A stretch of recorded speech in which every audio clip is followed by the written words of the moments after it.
नमस्कार दोस्तों, स्वागत है आप सबका अमित क्लासेस आगरा के स्टडी प्लेटफॉर्म पर। दोस्तों आज की ये जो ईवीएस की क्लास है दोस्तों, सीटेट के लिए बहुत ही ज़्यादा इंपॉर्टेंट रहने वाली क्लास है दोस्तों। मैं आपको पहले भी बता चुका हूं कि इस वीडियो में हमने टॉप 50 प्रश्नों को शामिल किया हुआ है और ये टॉप 50 प्रश्न सभी एनसीईआरटी बुक से लिए गए हैं, जो कि सीटेट परीक्षा में कई बार पूछे गए हैं। सभी प्रीवियस ईयर के प्रश्न हैं। तो ज़्यादा से ज़्यादा मेरे भाई बहन इस महत्वपूर्ण वीडियो को देखने के लिए लाइव जुड़े और जितने भी मेरे भाई बहन सीटेट का एग्जाम देने जा रहे हैं वो इस वीडियो को देखें।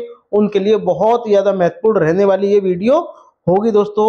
अगर आप हमसे डेली जुड़ना चाहते हो तो रोजाना 8 बजे आपकी शाम को 8 बजे ईवीएस की क्लास चलती है, तो आप उसका लीजिए उस क्लास को, जो कि आपके एग्जाम में बहुत ज्यादा महत्वपूर्ण रहेगी ये क्लास। तो चलिएगा दोस्तों, स्टार्ट करते हैं बिना देरी करते हुए। हमारा प्रश्न नंबर फर्स्ट दोस्तों, बात करते हैं प्रश्न नंबर फर्स्ट। और उससे भी पहले अगर जो भी मेरे भाई बहन पहली बार इस चैनल पे विजिट कर रहे हैं तो चैनल को लाइक और शेयर और इस वीडियो को शेयर जरूर करिएगा दोस्तों, ताकि ये वीडियो सभी भाई बहनों तक पहुंच जाए। देखिएगा, बहुत ही इंपॉर्टेंट ये प्रश्न है दोस्तों, फर्स्ट वाला। आप इसका कमेंट करके आप मुझे आंसर दीजिएगा। इसमें आपसे कहा गया है कि आज हम मिर्च के बिना भोजन की कल्पना भी नहीं कर सकते, यानी अगर मिर्च नहीं होगी तो हमें स्वाद भी नहीं आएगा, तो भोजन की कल्पना भी नहीं हम कर सकते। इसे जो व्यापारी लोग आए थे हमारे देश में, किस देश से लेके आए थे, बस ये आपको बताना है। तो दोस्तों मैं आपको बता दूं, जो व्यापारी थे वो पुर्तगाली थे, ठीक है, पुर्तगाली लोग लेके आए थे, ठीक है। और दूसरी बात ये कि ये किस रास्ते से आए थे, यानी भारत में जो प्रवेश किया था वो उन्होंने गोवा की तरफ से किया था, ठीक है। और महत्वपूर्ण बात है कि ये किस देश से आए थे, तो दक्षिणी अफ्रीका से नहीं आए थे, ना ही अफगानिस्तान से और ना ही इंग्लैंड से।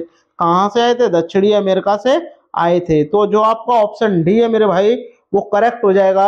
अगर आपको वीडियो पसंद आ रही हो तो शेयर जरूर करते रहिएगा। बात करते हैं प्रश्न नंबर सेकंड की।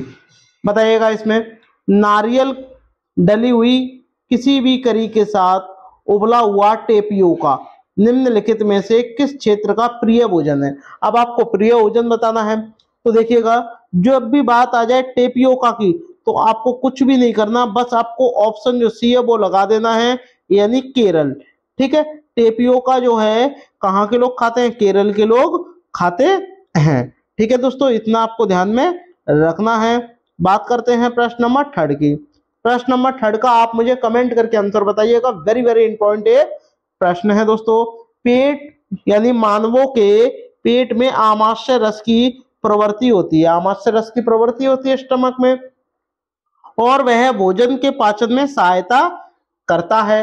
अब आपको बताता है जो आमाशय रस होता है कि उसकी प्रवृत्ति कैसी होती है, क्या क्षारीय होती है, उभयधर्मी होती है, या उदासीन होती है, या अम्लीय होती है। तो इन तीनों में से कोई नहीं होती है।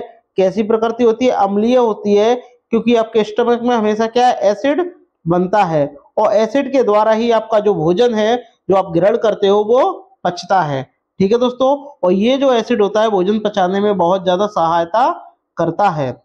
बात करते हैं प्रश्न नंबर 4 की। वेरी वेरी इंपॉर्टेंट है, सीटेट का फेवरेट प्रश्न है ये।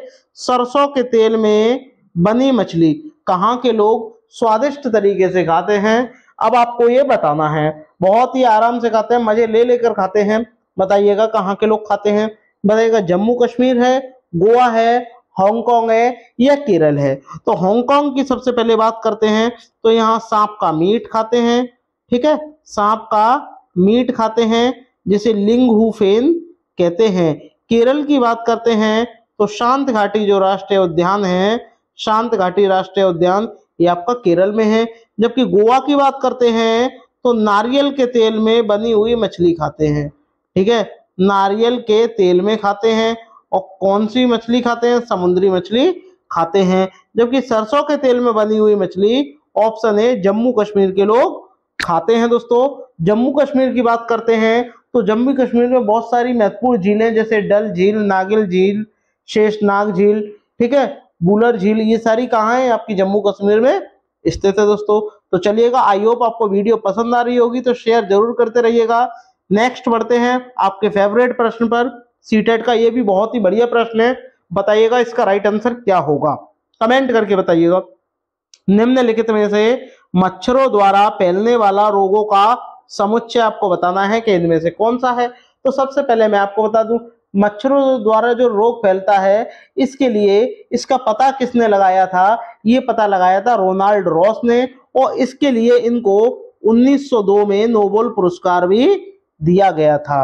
अब बात आती है कि मच्छरों द्वारा फैलता है, तो बताओ इनमें से कौन सा है? तो देखो, पहली बात तो ये कुछ कॉमन वर्ड होते हैं, जैसे कि एड्स।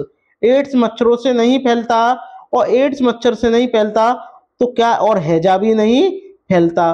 तो यहाँ पे भी एड्स है और यहाँ पे भी हैजा है। ये जो दो बीमारी हैं ये मच्छरों से नहीं फैलती, जबकि आपका डेंगू हो गया, मलेरिया हो गया, चिकनगुनिया हो गया, ये मच्छरों द्वारा फैलने वाली बीमारी है दोस्तों। तो आपका ऑप्शन जो ए है, A for Amit classes Agra, correct हो जाएगा। शेयर करते रहिएगा। बात करते हैं प्रश्न नंबर 6 की। कमेंट करके आप इसका भी आंसर दीजिएगा जब तक हम आपको समझा रहे हैं। नीचे दिए गए खाद्य पदार्थों के समुच्चय को चुनना है जिसमें क्या हो, लौह तत्व प्रचुर मात्रा में होता है। लौह तत्व का मतलब जिसमें आयरन की मात्रा ज्यादा होती है। ये खाने के कुछ नाम दिए गए हैं, ये आपको बताना है। तो वही बात जो मैंने अभी आपको बताई कि कॉमन वर्ड आपको देखना है। तो पहली बात तो ये कि आपको टमाटर में लौह तत्व नहीं मिलता, और ना ही बंद गोभी में मिलता है, और ना ही आपको आलू में मिलता है। आलू, टमाटर, बंद गोभी, इनमें लौह तत्व की मात्रा नहीं होती।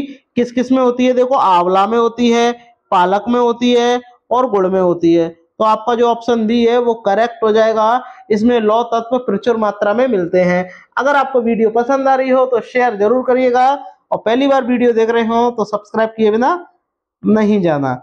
बात करते हैं प्रश्न नंबर 7 की। कमेंट करके मुझे इसका भी आंसर बताइएगा। मैंने अभी अभी आपको पढ़ाया है कि हमारे देश में लगभग सभी भागों में मिर्ची का उपयोग भोजन पकाने में किया जाता है। हमारे देश में मिर्ची लाने वाले व्यवसाय आए थे।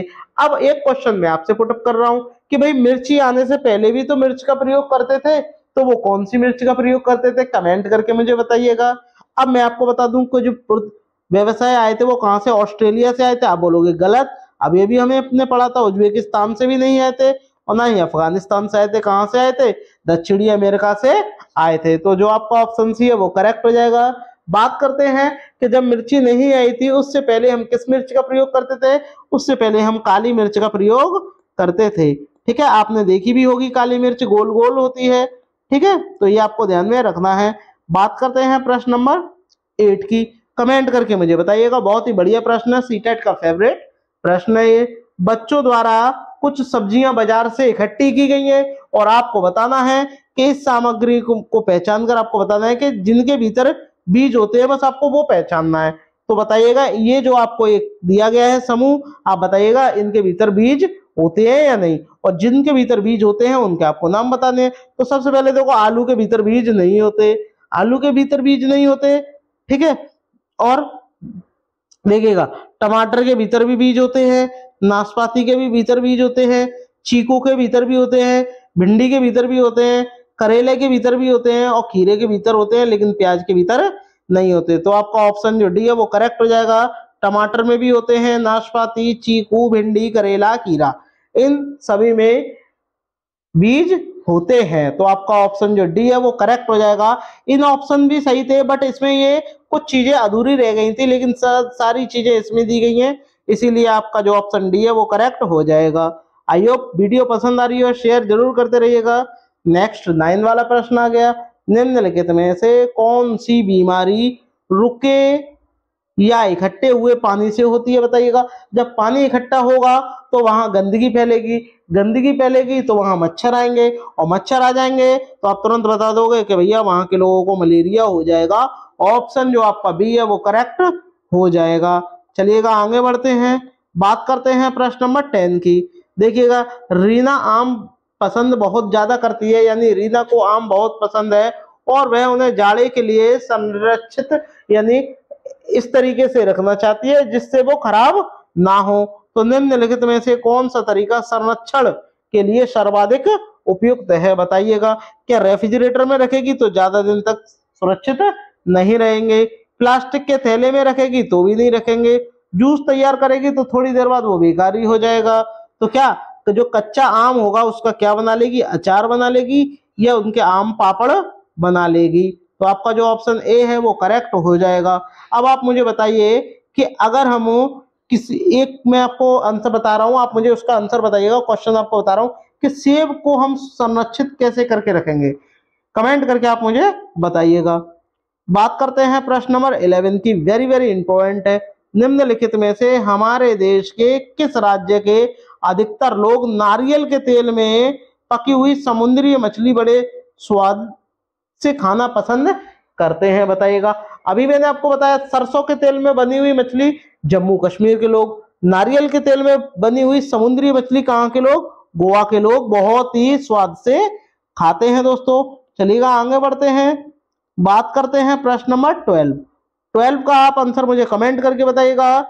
पसंद नापसंद के बारे में चर्चा करते समय किसी छात्र ने कहा कि मुझे और मेरी माँ को सांप खाना बहुत पसंद है। जब भी हमारे सांप खाने की इच्छा होती है हम पास के किसी रेस्टोरेंट यानी होटल में जाकर लिंग हु फेन ऑर्डर करते हैं और उसे बहुत स्वाद से खाते हैं। तो लिंग हु फेन जो है सांप का मीट होता है, और लिंग हु फेन किसका मीट होता है, सांप का मीट होता है, सांप का मीट। और ये कहाँ के लोग खाते हैं, हांगकांग के लोग बहुत ही स्वाद से खाते हैं। तो आपका जो ऑप्शन बी है वो करेक्ट हो जाएगा। आगे बढ़ते हैं, बात करते हैं प्रश्न नंबर 13 की।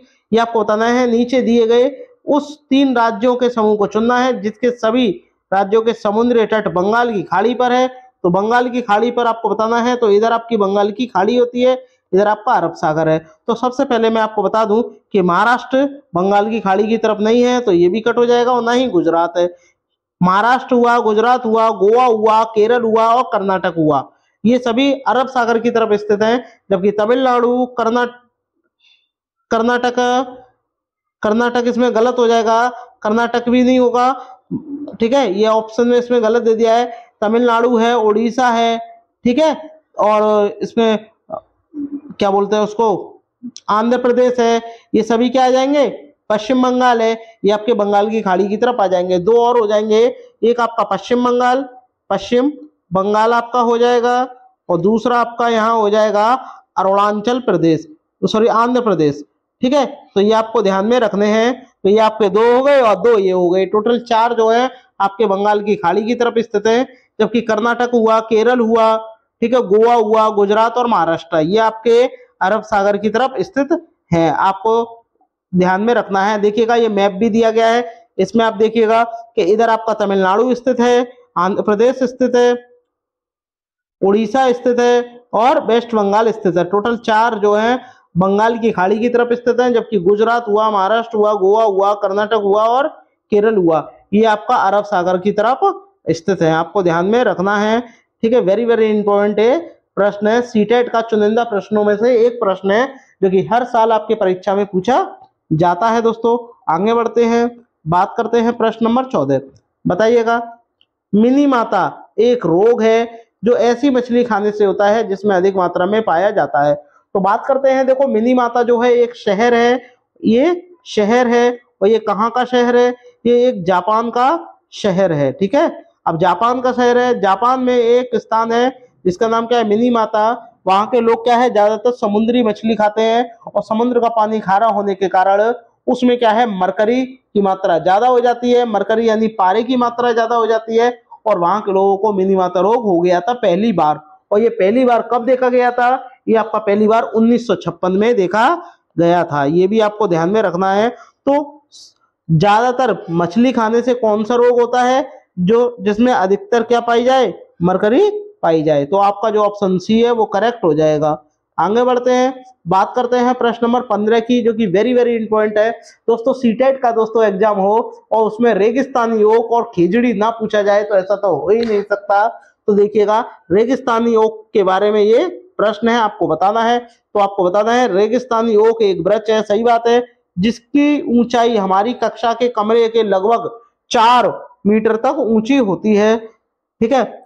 और इसकी जो जड़ें होती हैं वो जमीन के अंदर जब तक जाती है जब तक कि वो पानी को प्राप्त ना कर ले, और 30 गुनी गहराई तक जाती है, ठीक है। इस वृक्ष के तने में क्या है, पानी एकत्रित होता है। जब भी वहां के स्थानीय लोगों को पानी की आवश्यकता होती है तो वहां के लोग थोड़ा सा कट लगा करके पाइप लगा लेते हैं और पानी को अपने काम में ले लेते हैं। यह वृक्ष आबू धाबी में पाया जाता है, एकदम गलत, यह वृक्ष जो है ऑस्ट्रेलिया में पाया जाता है, ठीक है, ये भी आपको ध्यान में रखना है दोस्तों। यह वृक्ष ऑस्ट्रेलिया में पाया जाता है। तो पहला, दूसरा, तीसरा ये सही है, जबकि ये वाला गलत हो जाएगा। ठीक है, तो आपको मैं बता दूं कि इसमें से पहला भी गलत हो जाएगा, दूसरा भी हो जाएगा, तीसरा भी हो जाएगा, जो आपका चौथा है वो करेक्ट हो जाएगा। अगर आपको वीडियो पसंद आई हो, मेरा प्रयास है पसंद आया हो, तो सभी भाई बहन शेयर जरूर करिएगा दोस्तों। आपके सपोर्ट की बहुत जरूरत है हमें। मिलते हैं नेक्स्ट वीडियो में, तब तक के लिए धन्यवाद। जय हिंद, जय भारत।